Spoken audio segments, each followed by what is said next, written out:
Bonjour Pierre Lelouch. Bonjour Monsieur Desarbres. Merci beaucoup d'être là, invité de la grande interview CNews et Europe 1. Vous êtes ancien ministre évidemment, spécialiste des questions internationales et auteur du livre Engrenage chez Odile Jacob. On va en parler, mais tout d'abord évidemment on va parler de ce qui se passe en Israël et à Gaza et dans la région. Benyamin Netanyahou a dit hier soir que c'était le début de la fin de la guerre à Gaza. Est-ce que ça veut dire qu'avec la mort de Yahya Sinwar, le Hamas est à terre ? C'est trop tôt pour le dire. Il y a deux inconnues. La première, c'est qu'est-ce qui va se passer au niveau du Hamas. La deuxième, c'est qu'est-ce que va faire Israël et quelle stratégie ils vont prendre. Sur le Hamas, on ne sait pas. Ce qu'on sait, c'est qu'ils ont décapité. Ils ont perdu hier leur chef politique et militaire à la fois, puisque après la mort de Ismaël Haniyeh, Sinwar cumule les deux titres à Gaza.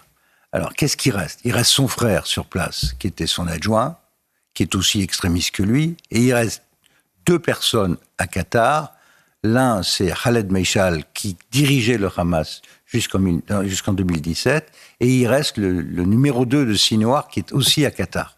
Donc, qu'est-ce qui va sortir de leur discussion pour trouver un successeur ? À ce stade, personne n'en sait rien. Après, ça, c'est pour le Hamas. Ça, c'est pour le Hamas. Pour Israël. Mais ils sont quand même extrêmement affaiblis. Oui. Et l'option existe de remplacer le Hamas par le Fatah, c'est-à-dire l'Organisation de libération de la Palestine, qui est un mouvement qui, lui, n'est pas fondamentaliste et qui est dans la négociation avec Israël et non pas dans l'élimination d'Israël, ce qui était le cas du Hamas. Après, il y a la stratégie de Netanyahou lui-même, qui vient de remporter un succès militaire et quelque part de venger toutes les erreurs qui ont été faites au moment du 7 octobre, où ils n'avaient rien vu venir, les services israéliens, et Netanyahou non plus. Donc il va y avoir une commission d'enquête sur ce ratage monstrueux du 7 octobre. Mais pour l'instant, il engrange une victoire militaire. Mais là, c'est une victoire incontestable de Benyamin Netanyahou. Qui vient d'ailleurs prouver que tous ceux qui demandaient un cessez-le-feu, y compris le président français, se trompaient, comme je le disais moi-même à l'époque. Pas demander un cessez-le-feu en laissant Sinwar à la tête du Hamas. Donc là, ils ont démontré qu'il fallait éliminer la tête du Hamas. Ils l'ont fait. La question, c'est qu'est-ce qu'ils font après ? Qu'est-ce qui se passe le jour d'après ? Il a l'option, avec l'aide des Américains, des Européens, si on arrive à s'inviter à la table, on y reviendra, c'est pas encore fait, avec les États du Golfe, ils ont l'option de changer l'équation, c'est-à-dire de créer une entité palestinienne qui prenne en charge la reconstruction de Gaza, qui prenne en charge la reconstruction des territoires, et là, on va vers une solution politique. Mais est-ce que Netanyahou est câblé pour faire ça, avec les alliés extrêmement durs qu'il a dans son propre gouvernement ? C'est toute la question. Donc voilà, il y a Benyamin Netanyahou l'a dit, hier soir, c'est le début de la fin de la guerre, si le Hamas rend les armes et libère les otages. Voilà, de toute façon, il faudra ces deux conditions-là, mais je pense que les gens qui sont à Qatar, qui parlent aux Qataris et qui parlent aux Égyptiens, peut-être vont arriver à ça. On n'en sait rien en réalité. Je voudrais qu'on parle de Yahya Sinwar. Son surnom était, on l'a dit dès hier soir, mais je voulais que vous nous dressiez à nouveau son portrait pour qu'on comprenne bien de qui l'on parle. Son surnom était le boucher de Khan Younes. Oui, c'était un islamiste, un vrai. Il connaissait, semble-t-il, le Coran par cœur. Il avait été élevé à Gaza, il passait toute sa vie à Gaza. Il ne rêvait qu'une chose, c'était de retourner en Palestine et libérer et détruire l'État d'Israël pour recréer une Palestine, mais une Palestine islamique. Il voulait un califat. C'est en toutes lettres dans la charte du Hamas, qui n'est pas la charte palestinienne. La charte palestinienne parle de négociation, c'était la ligne d'Arafat. Eux, ils sont dans une logique islamiste, fanatique. Oui. Donc, quand il a été libéré, après avoir passé 2 décennies en prison, pour avoir tué des Palestiniens de ses mains, les avoir accusés d'être collaborateurs d'Israël, après avoir été libéré en échange du soldat franco-israélien Shalit, il a patiemment construit une véritable forteresse souterraine à Gaza, avec l'argent envoyé du Qatar et l'argent récupéré de partout, de l'ONU et ailleurs. Militairement, c'est très nouveau ce qui a été fait. Imaginez construire une forteresse souterraine dans toute l'histoire, mais même médiévale, il y avait des forts, des fortins, tout ce qu'on veut, mais toujours en dehors de la terre. Là, il a construit une véritable ville souterraine, extrêmement difficile à détruire, qui a amené à la mort de 40 000 personnes, parce qu'il y avait des gens au-dessus. Donc lui, il cachait pas sa population, il cachait ses armes et ses soldats. Donc la guerre a été extrêmement cruelle. Il ne voulait pas l'interrompre parce que plus ça durait, plus Israël était littéralement crucifié comme État génocidaire, alors qu'Israël était lui-même le produit du génocide. Donc c'est très pervers et très efficace, puisque la guerre informationnelle, c'est Sinwar qui l'a gagnée jusqu'à présent. Et même les conditions de sa mort, les armes à la main, sont vécues comme la preuve que c'était un vrai martyr, un shahid, comme ils disent. Et je pense qu'il va faire des émules. Il est clair que le Hamas n'est pas fini. C'est ce que dit l'Iran. Oui, c'est ce que dit l'Iran. Voilà. C'est la réaction iranienne. C'est le point dur, l'Iran. Parce que si l'Iran, imaginez une seconde qu'on ait la chance d'avoir un gouvernement démocratique en Iran qui change de politique, là vous avez un Liban qui sort de l'enfer et de l'enfermement du Hezbollah, et vous avez une solution politique à Gaza. C'est l'Iran qui tient en grande partie une des clés de cette situation au Proche-Orient. Que pourrait faire l'Iran ? Ils vont compter. S'ils continuent à armer, à envoyer des missiles, à soutenir le Hezbollah, et ensuite à continuer cette propagande islamiste très très dure, le Hamas ne disparaîtra pas. Et à un moment ou un autre, il y aura une conflagration entre Israël et l'Iran. C'est ce que je crains, c'est ce que tout le monde craint d'ailleurs. Je voulais qu'on parle des otages. Depuis un an, c'était la priorité de détruire le Hamas, de tuer Yahya Sinwar, de tuer tous les leaders du Hamas, le mouvement terroriste Hamas. Maintenant, est-ce qu'il y aura plus de chances de retrouver les otages? Et est-ce que Tsahal va se concentrer encore plus sur la libération des otages? Oui, mais encore une fois, on est dans une situation complètement déliquescente où il y a beaucoup d'unités du Hamas dispersées partout. Il y a d'autres branches aussi de l'organisation terroriste. Donc en fait, personne n'en sait rien. Je ne sais même pas s'ils arrivent à communiquer entre eux. Donc on va voir ce que disent le plus urgent, à mon avis, c'est de voir ce que disent les chefs du Hamas à Qatar. Et après, sur le terrain, c'est l'armée qui va essayer de retrouver les otages. Il serait, évidemment, l'idéal serait que les gens se rendent les otages et qu'on passe à une phase beaucoup plus pacifique. Est-ce qu'ils vont le faire ? Moi, je vois les communiqués ce matin du gouvernement iranien. Ils continuent à fond à pousser à la poursuite de la guerre. Donc, c'est pas très... Je voulais qu'on parle d'Emmanuel Macron. Emmanuel Macron, cette nuit, a dit que c'était un tournant dans le conflit.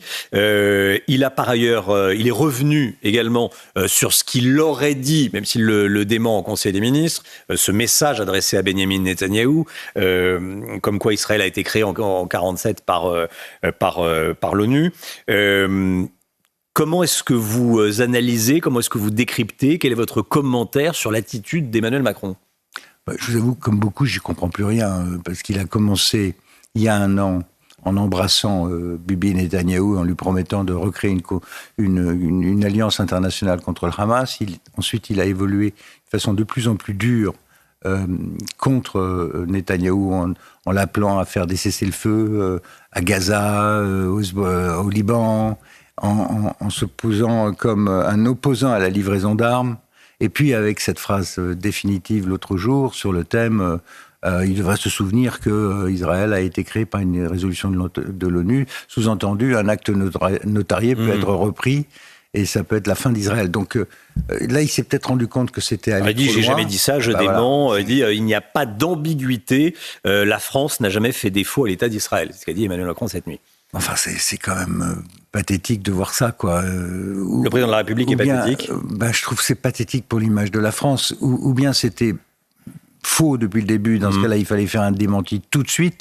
Ou bien il fallait laisser traîner. Et on a eu droit à l'échange, l'interview de Netanyahou dans le Figaro d'hier, un clash diplomatique avec Israël, au moment où Israël d'ailleurs remporte un succès, où on a l'air, disons, pas très malin, et où pourtant il faudrait que l'Europe rentre dans le processus de négociation qui va commencer.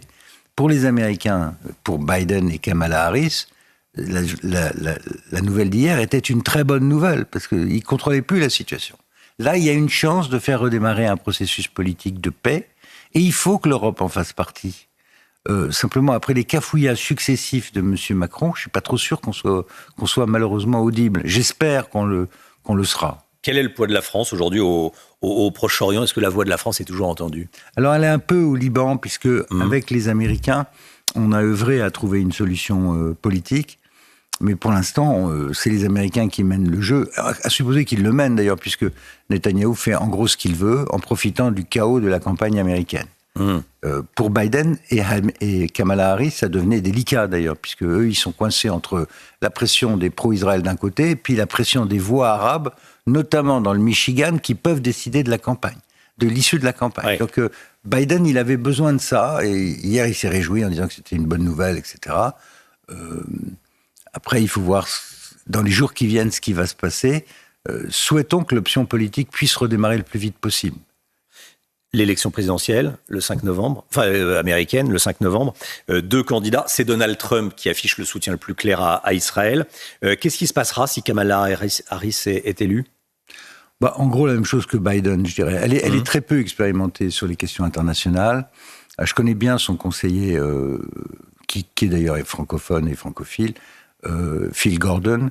Mais en gros, tout le monde pense que elle restera dans les clous de Biden, de politique démocrate habituelle. Soutien à Israël indéfectible. Soutien à Israël, mais recherche d'une solution pacifique, etc. Donc ils vont rester dans la même ligne qu'aujourd'hui, avec un effet pas très convaincant, parce qu'ils n'ont pas... Alors même qu'ils contrôlent les livraisons d'armes. Ouais. Je pense que Trump, lui, sera... D'abord, je pense que Trump est en train de remonter, là, que l'élection est extrêmement serrée. Alors, impossible de savoir qui va l'emporter, mais Trump a des chances de revenir. On dit que ça pourrait se jouer à quelques milliers de voix. D'où le rôle des voix arabes dans l'État du Michigan. Dans votre dernier ouvrage, Engrenage, aux éditions Odile Jacob, Engrenage, la guerre d'Ukraine et le basculement du monde. On le voit à l'écran et voilà, le titre, je le donne pour les auditeurs d'Europe 1. Vous évoquez une recomposition géopolitique globale et vous évoquez un Sud déterminé à en finir avec la domination occidentale, c'est-à-dire ? Il se passe que la guerre d'Ukraine a montré que cette guerre de blancs en Europe n'intéressait personne en dehors des Blancs et des Européens, quoi. Et que le Sud global n'avait rien à faire. Le Sud global, c'est l'Afrique du Sud. Et ceux-là, ils nous reprochent d'être focalisés sur l'Ukraine, d'aider l'Ukraine et pas d'aider les Palestiniens. C'est pour ça que je dis que la guerre a métastasé au Proche-Orient, parce qu'on voit bien que dans le Sud, la guerre au Proche-Orient est vécu comme une punition coloniale imposée par le juif. C'est-à-dire qu'Israël n'est pas la victime. Israël a été attaqué. Israël est un pays accessoirement démocratique, le seul démocratique dans la région. On le répète rarement. Et c'est lui qui est poursuivi pour être un État. C'est une inversion des valeurs. Une complète inversion des valeurs où Israël est poursuivi devant la Cour internationale de justice par l'Afrique du Sud, auréolé de la guerre contre l'apartheid et Mandela, etc. Et on poursuit Israël pour génocide. On traite Israël d'État génocidaire et le héros devient le Palestinien. Le héros qu'on retrouve à Sciences Po, qu'on retrouve à Harvard, qu'on retrouve dans les facs.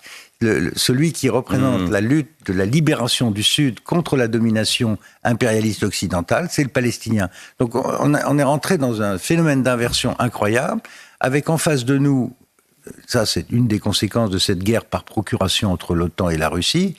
On a fabriqué, à côté de la Russie, ce que j'appelle les 4 cavaliers de l'Apocalypse, c'est-à-dire une alliance Russie-Chine, à laquelle s'ajoutent 2 États particulièrement toxiques, la Corée du Nord et l'Iran.